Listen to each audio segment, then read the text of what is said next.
Okay, everybody, this is Scott Otzbest, and welcome to another round of Agent Mastermind, the Real Estate Animals. I have a dear friend with me on the call, and we got her up a little early over there. She's from California, and just always a pleasure to have her on the call. It's been a long time that she's been on. She has an amazing class that's kind of the paperless class. She also has a great Gmail class that complements the Gmail, Google Docs type stuff. And then today, we had a lot of requests for PC maintenance, like keeping your PC a happy PC. And she's did this class.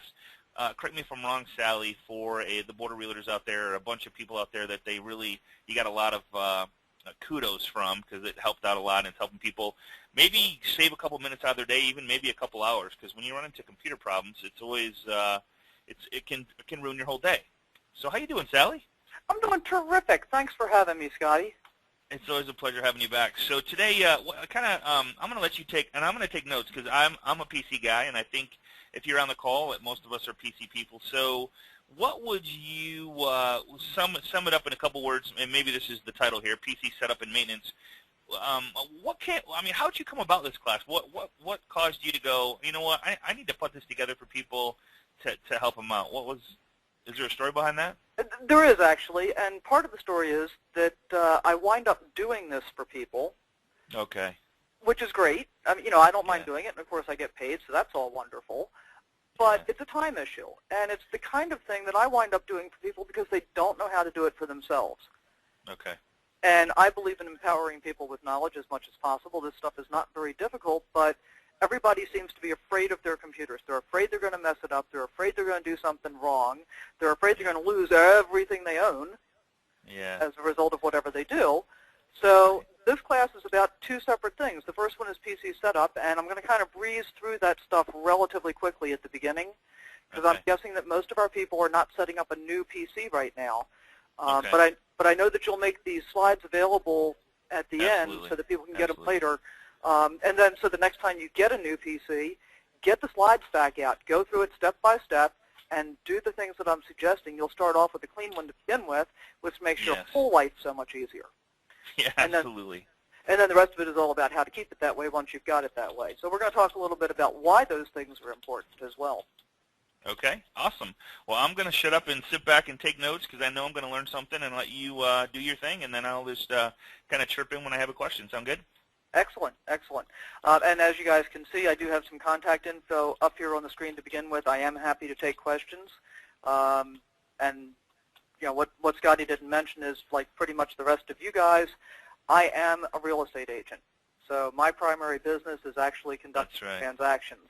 And in order to be able to do that, I want to make sure that all my tools are working as well as they possibly can be. So I'm going to share with you some of the things that will make that easier today. Okay, and I just got a quick poll that I put up on the screen for everybody that's on the class. Do you have a PC or Mac, or maybe you have a PC and an iPad? So if you want to just really quick take a, okay, so that's kind of what I was figuring, 97, 98, so the people that are voting. Okay, we have a couple people that have an iPad, really quick, 6%. So for the most part, the class is pretty much PC, so the people that are here are gonna get some stuff on there. So I appreciate everybody voting. If you haven't voted, go ahead and just to kind of see what kind of crowd we have here. I'd appreciate that. And cool, just what I suspected, 87, 86. So there are some Mac users, and feel free as a Mac user to chirp in if you have a question and you want to help out as far as when Sally goes along too. We'd love to have your input. All right. All right. So looks like Sally, it looks like we have a lot of PC and iPad users. Cool. Well, we had talked about doing an iPad class too, so I think there's definitely some benefit there. Excellent. So who needs to do this? And pretty much anybody, if you're tired of losing time to computer repair, because I'm guessing that there have been a bunch of people that when their computer starts running really, really slow, they eventually give up and maybe they take it to a computer shop to have them repair it. And then they're stuck dealing with somebody else's schedule. Or the other thing that I see a lot, and when I did this class live the last time, it was really pretty interesting because I asked the question, how many of you, when your computer gets really slow, instead of doing anything about it, you just go out and buy a new PC?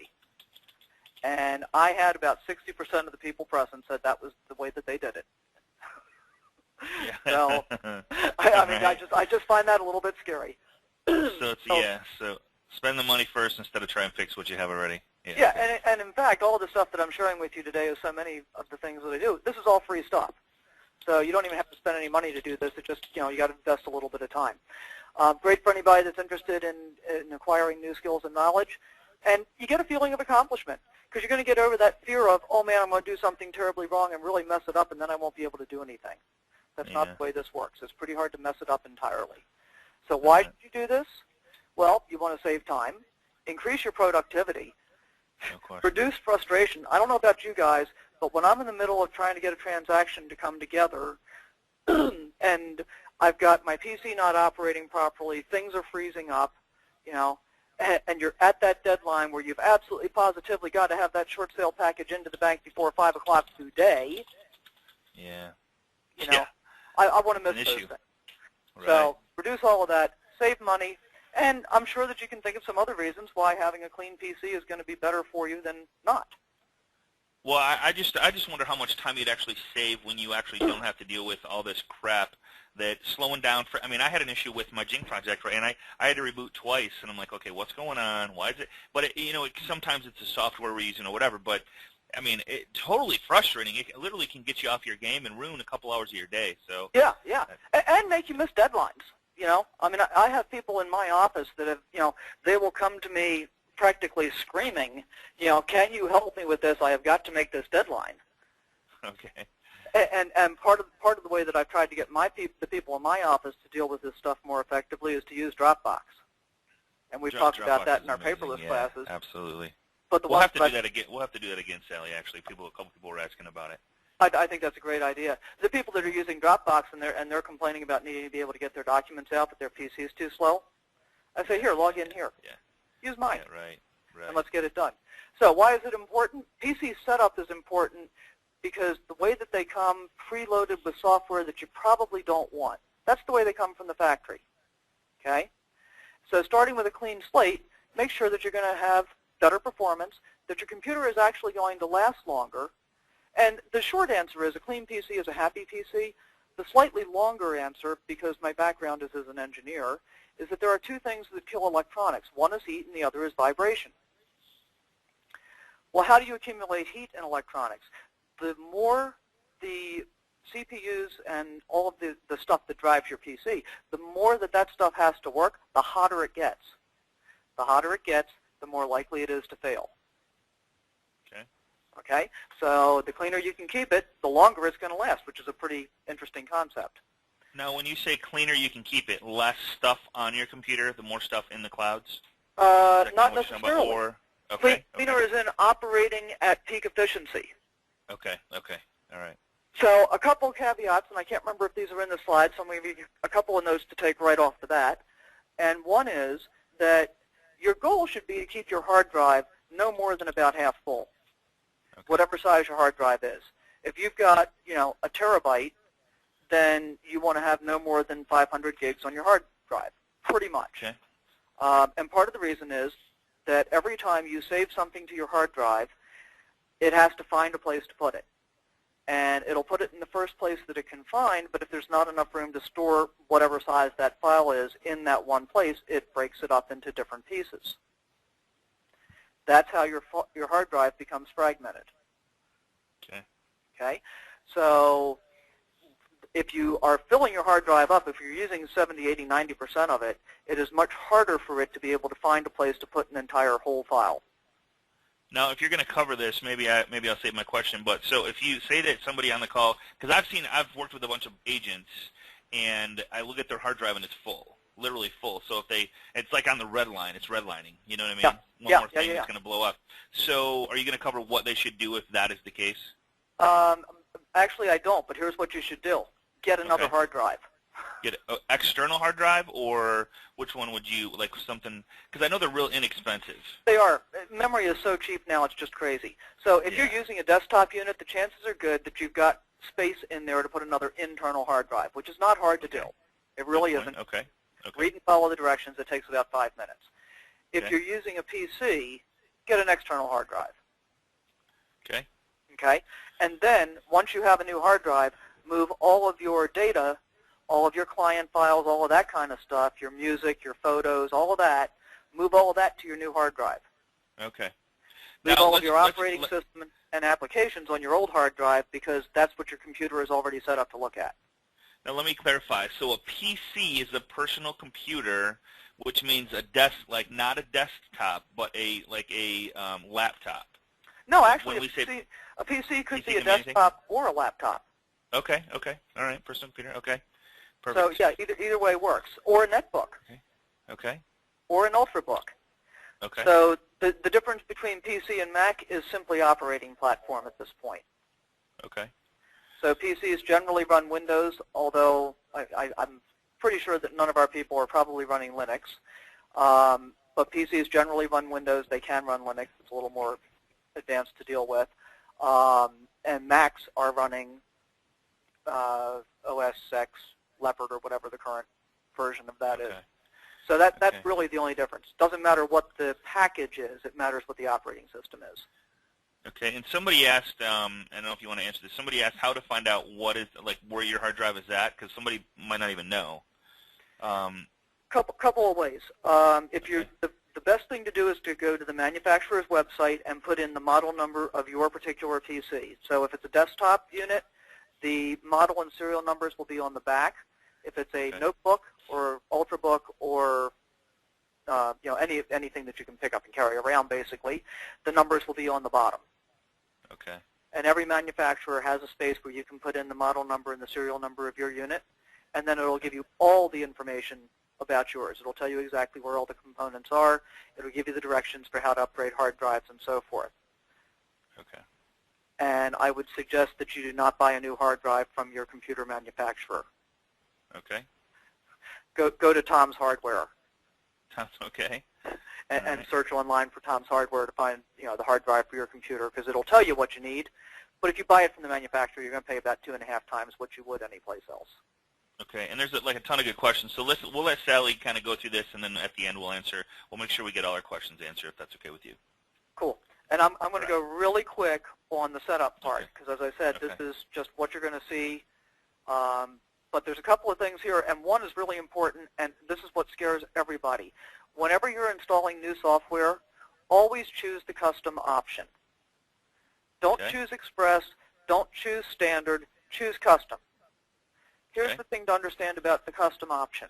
It will come pre-selected with all of the defaults that are absolutely necessary to make the software run.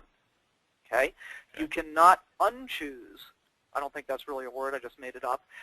But you cannot unchoose something that is absolutely necessary to make the software run. However, you can unchoose the extra things that you don't want, like the Bing toolbar or the Yahoo toolbar or the other extra stuff that they're giving you that's going to slow down your computer. So always choose the custom option and look at what those potential things are. Okay? So what happens after you power on your computer for the very first time? The first few screens are the basic setup. This happens to be an HP that I was using for the example, and all of my screenshots here were actually taken with the camera because, of course, at this point I can't have Jing installed yet. So kind of bear with me for the pictures. They're not great. It's just the way it went. So the first thing you're going to do is choose a username. Give it a little bit of thought, especially if you have more than one PC. Okay? So if one is your notebook, and one is your desktop and one is your ultrabook, you may want to name them by manufacturer. You may want to name them by what it is. But just think about it so you don't get mixed up with what you're looking at. Setting up a password. It's optional. Is it necessary? It kind of depends, and it depends on how you work with things. If you've got a portable computer, I really pretty much recommend using a password at this point. I didn't used to think it was important, but there are a couple of good reasons to do it, especially if you leave it in your office. You just don't want to take a chance on somebody else being able to get to your stuff. As real estate agents, we have a huge liability for confidential client information. So if you have a password set up and you ever have to go to court on a liability case, and the first thing the judge asks you is, well, is your data secure? You want to be able to say yes. So setting up a password is one of the ways to be able to do that. The only reason really not to do it at this point in the game is, if it's a computer that you're only using at home and you don't have sensitive stuff on it, then don't bother. But otherwise, pretty much use a password now. You've got to accept the license agreement. you don't have a choice. If you want to use the software, take the license. So click the box, say yes, and move on. Security and settings updates. I used to recommend that you set up really custom settings for security updates, but security has changed a lot. So now my recommendation is that you accept the default recommended settings, which will install the important updates for you automatically, and just go with that. It seems to work perfectly well. Choose a wireless network. And I've got a little problem with my slide here. I've got to fix that before you get my slides. You want to make sure that you are not using an open network, and put in a network key if you absolutely have to. Select a network type. Using a home network is the least restrictive in terms of what you have access to and what has access to you. The work is more restrictive. Public is the most restrictive. So if you're using a public network, you want to make sure that, if you're in Starbucks or whatever, choose public network when you're hooking up to their Wi-Fi. And I don't know if this is nationwide or if it's just local, but we have had a bunch of issues here locally with people using Wi-Fi at McDonald's and getting hacked. So just kind of keep that in mind, guys, if you've got an alternative to it. Not that I'm slamming McDonald's, but you just want to keep that in mind. Make sure that, if you're on a public network, you're not going to have issues with that. So choose the network that matches up best to what your location is. And then you're going to get the manufacturer welcome screen is probably the next thing you're going to see, and that'll vary depending on which manufacturer you're using. Avoid registering if you possibly can. In most cases, you do not need to register with the manufacturer. There is no good reason to give them your information. All they're doing is data mining. They're collecting leads just like we do. And although as real estate agents, we want to get as much information from our potential leads as we possibly can, as private citizens, we probably want to protect as much of that as we possibly can. So if you can avoid registering, you might as well, because there's really no benefit to you to register. Around this time, you'll get asked for Windows updates. It gives you the option to do it later, but do it the first time you are asked or able to. Take whatever Windows updates you can get. There is always a time lag between the time a computer is built and the time that you get it. So during that time, Windows has come up with a bunch of updates. It's really important to keep your computer as updated as you can. It's a security issue. You want to be as safe as you possibly can. And fortunately, Windows is doing a better job with Windows 7 and Windows 8 coming up, presumably, of not breaking it every time they fix something. XP was always really frustrating. Every time they would update something, they'd break something else, so you had to get another batch of updates. No, I think this seems to work better. This is the one thing I think people skip a lot, is they don't do their recommended updates, because I Yeah. don't know, maybe they're scared that they're updating something that shouldn't be updated or whatever. But every time I get to a computer, there's always a million updates that haven't been done, and I think that in itself, correct me if I'm wrong, will slow your computer down if you're not up to date with a lot of the stuff, because Chrome operates better on, they update everything so that everything's supposed to operate together. Is that not correct? Okay. Absolutely true. And part of what happens by not taking the updates is that your computer in the background is still saying to itself, I need these updates, I need these updates, Yeah. I need these updates. And anything it's doing in the background slows down what you're doing in the foreground. Okay. So take the updates. Get it over with. For sure. And so to find the updates, I know there's a little light blinking on the lower right side of your computer, or there's some HP support assistance, or all kinds of stuff that you have. Java updates, always do those for sure. Yeah, Java definitely. Java updates. Anything from Windows. And I'm going to tell you in general in just a moment here to avoid anything that the manufacturer is trying to give you, and we'll talk about why in just a moment. Okay. There are some things to avoid. For example, there are better choices available to you than Windows Live. And I know that Scotty has said it over and over, and I say it over and over. Consider using Google for your mail, messaging, calendars, tasks, everything that Google can do for you. I am thoroughly enamored. It's cross-platform compatible, so you can use it on Mac or you can use it on PC. For those of us that have iPhones and iPads or whatever kind of smartphone and tablet you're using, it's all cross-platform compatible, so all your stuff is available all the time. And I just went through this with another agent in my office. I've got her doing everything on Google, except on her iPhone. She had all her contacts in the phone contact instead of pushing them from her Gmail account. Her phone died. her contacts were lost. Oh, man. Oh, And man. so she texted me 5 times yesterday saying, can you give me this contact info? Can you give me this contact info? And the first time I said, fine, no problem. About the 4th time I said, yes. And then when we get in the office tomorrow, I'm going to show you how to push your Gmail contacts to your phone so you will never have this problem again. So it's a great way to be able to save those things. So some more things to avoid. Any utility that's provided by the manufacturer. I can pretty well guarantee you don't need it, you don't want it, there are better choices available. Although Skype icon shows up in this slide, this whole thing is some little toolbar that HP installs automatically when you get a new PC now. And I mean, to me, this stuff is just, it's bloatware. I don't want it, I don't need it, it just slows me down. So I always uninstall all of that stuff. Do I use Skype? Absolutely. But I just keep the icon on my desktop and click it when I need it. I don't need their toolbar running in the background and using up more of my space. This thing next to Skype to the left, Bleo, it's a magazine reader. Well, so is Kindle, so is iBooks, so are any number of other things that are much more mainstream. Generally, the utilities that are being provided by the manufacturer are being provided because they're getting an incentive from the people that are making those utilities. They're trying to generate sales. Pick the stuff that you want yourself. The HP Assistant, or the Dell equivalent, or the Acer equivalent, or the Asus equivalent, none of those are really going to do you any good. They really won't. Go ahead and not use them. You have my permission. So, some useful utilities to add. What do you think? Jing Project, is that a good one for you, Scotty? Jing Project is a must, yeah. In fact, it wasn't working today, and I was just freaking out. Yeah, that's a must. Jing Project's huge. Yeah, absolutely. So there will be a link to it here in the slides as well. You can screen capture anything. I know you've talked about this a bunch of times, but you can choose the exact area to capture. You can annotate, so you can write on your capture, and you can save it and reuse it in any number of ways.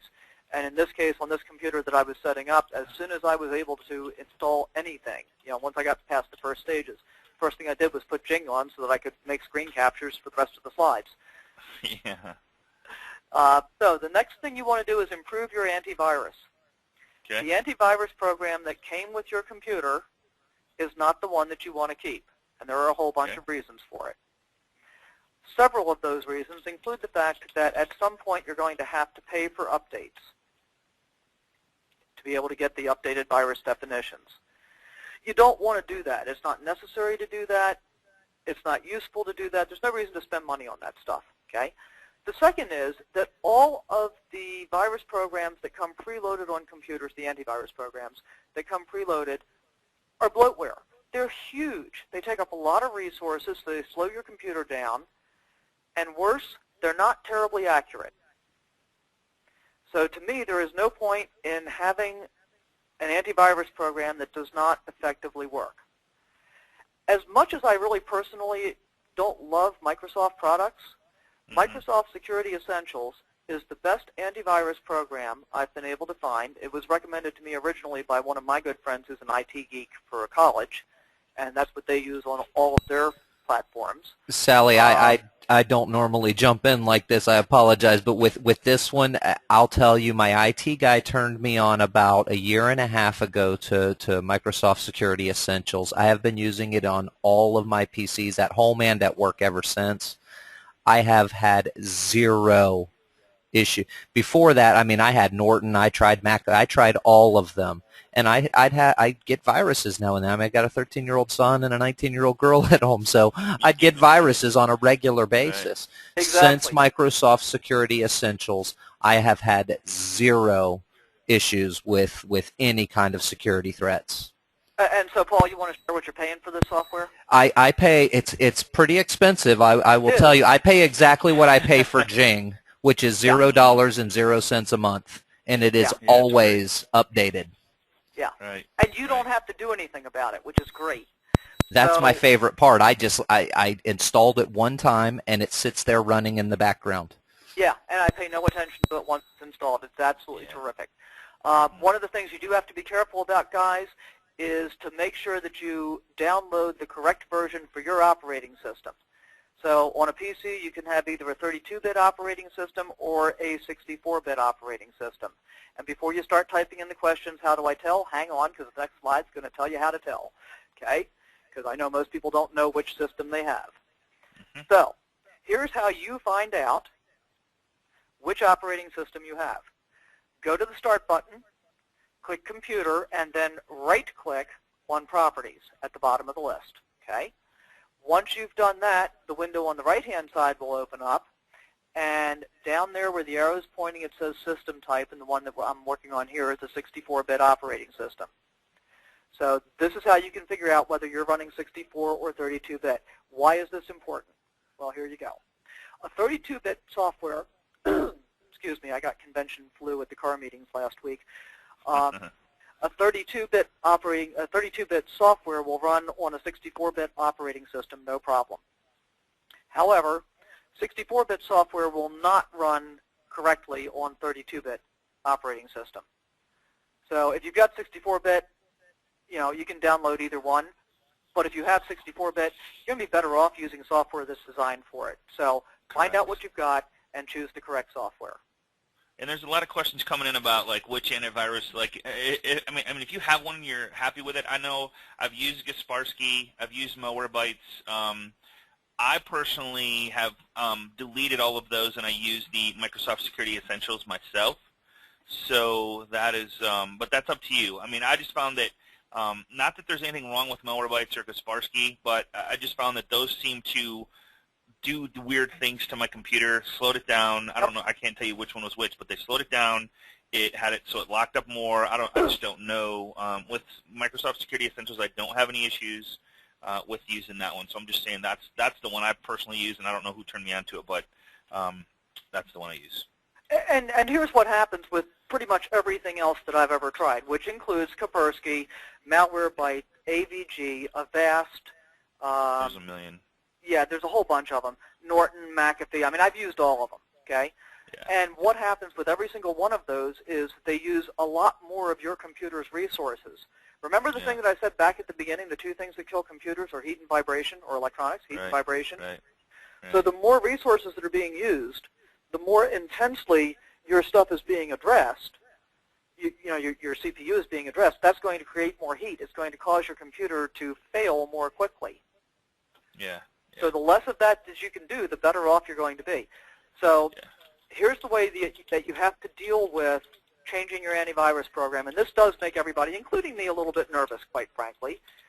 So the first thing you're going to do is, once you have downloaded Microsoft Security Essentials, you're going to go to your control panel and completely uninstall whatever your existing antivirus software is before you install Microsoft Security Essentials. Yep. If you leave the other one in place when you install, and this is true of any antivirus program, you always need to uninstall first and then reinstall the new one. Yeah. If you do it the other way, if you leave the other one in place, you'll wind up with corrupted files that aren't going to do what you want them to. Yeah, and Chris is bringing up a really great point. He says don't use two antiviruses. So what you need to do is first delete the ones that you have and then install the new one. Exactly. And to delete the one you have, were you going to cover that? Were you going to have I just did. To delete programs? Oh, you did. Okay, cool. Yeah, All right. go to Control Panel and just choose that program and choose Uninstall. Yeah, uninstall a program and then choose that from the list and just click on it, uninstall, and it'll install the program from your computer. Right. Yeah, don't use two because then you'll have a big mess going on, and one will install, one won't, and one will kind of fight you. It's just it's a mess. Yeah, and make sure that you have the old one out first. So the way that I do it is I download the new one, and I park that like on my desktop or someplace so that I can find it easily. So I've got it ready to go, and then I uninstall the old one, and then I install the new one right after that. So I've got about 3 minutes of not being protected. Right. Exactly. Yeah. Just don't go to any websites while you're unprotected. Yeah, just don't hit any websites while you're, Exactly. So you have the option to join the Customer Experience Improvement Program once you've installed Microsoft Security Essentials. I'm going to recommend that you do it unless you have a really slow internet connection, in which case it could cause a little bit of frustration.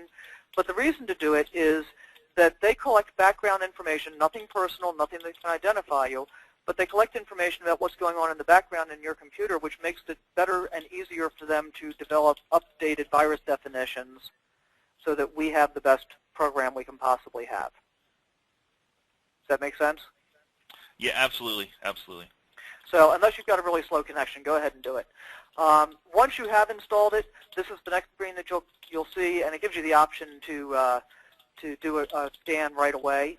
And go ahead and do a quick scan just to make sure that you don't have anything that's hanging out there real big. And then the next thing that I do is, as soon as I have a few spare minutes, I do a full scan right away to make sure that we've checked everything. So do the initial scan because it only takes a couple of minutes, and then go ahead and do a full scan. Then the next thing you want to do is go to the Settings tab and set up your schedule. And I do recommend that's important. Yeah. Yeah, that you run your scan on a schedule, and do it at some point when you know you're going to leave your computer on, but you're not going to need it. Right. Okay? Right. So, I mean, like this one I set up for Saturday at 12 a.m. because this is not my computer that I was setting up for somebody else, because that's the schedule that they thought would work for them. My method is that I set my scan to run on Wednesday evening at 8 o'clock on my computer in my office, because even if I'm usually out of my office by then, so I shouldn't be using it. And then on Thursday morning we have Caravan, so I'm never back in the office before lunchtime anyway. So that's a great big window of opportunity. Don't get scared, guys. It really doesn't take that long. Yeah, and I don't know why, but I when I first downloaded Microsoft Security Essentials, it actually defaults to like 12 p.m. Yeah. So like right at noon, I don't know, you guys have been on the call with me where I've been doing a webinar, and all of a sudden this thing kicks in, and so I'm like, why in the? So this is the one step that I missed. So unless you like it at noon and you go to lunch every day at noon, then that's okay. But it's going to get in your way at 12 o'clock, and make sure you let it run too. Yeah, and of course with any antivirus program, it's better to let it run when you're not doing anything else, if you can possibly do that, because otherwise it just makes everything take longer, because it does use some CPU usage to do that. And you'll see that it's limiting the CPU usage to 50% as the default, and that's just the way that I leave it. And all of the other stuff on the left-hand side, default actions, real-time protection, all of that stuff, you can ignore the rest of it. Doesn't matter to you. Okay. Feel free to look at it if you want, but don't worry about having to deal with it. The only thing you need to do is set your schedule. Yeah. The next thing I'm going to recommend is that you install the Chrome browser. And of course, since Internet Explorer is what comes as the default, you'll have to install Chrome from the default. I like that. I don't know if anybody caught that, Internet Explorer. Yeah, well, maybe not. But they can play this back, right? Yeah, that's right. That's right. Yeah. And then you have the option to sign into Chrome. And I don't know if everybody knows this, but now not only can you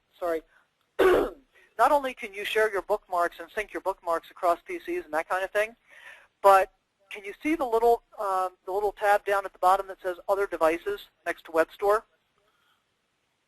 Bottom right-hand side? Yep. Well, if you click that little down arrow next to Other Devices, any place else that you're running Chrome, whether it's your iPhone, your iPad, your PC, or your Mac, you can see every other tab that you have open in your other device. Right. So what it does is it saves your browsing history. It saves all your favorites, all your tabs. It saves everything. You just got to log in, and it's super simple to do.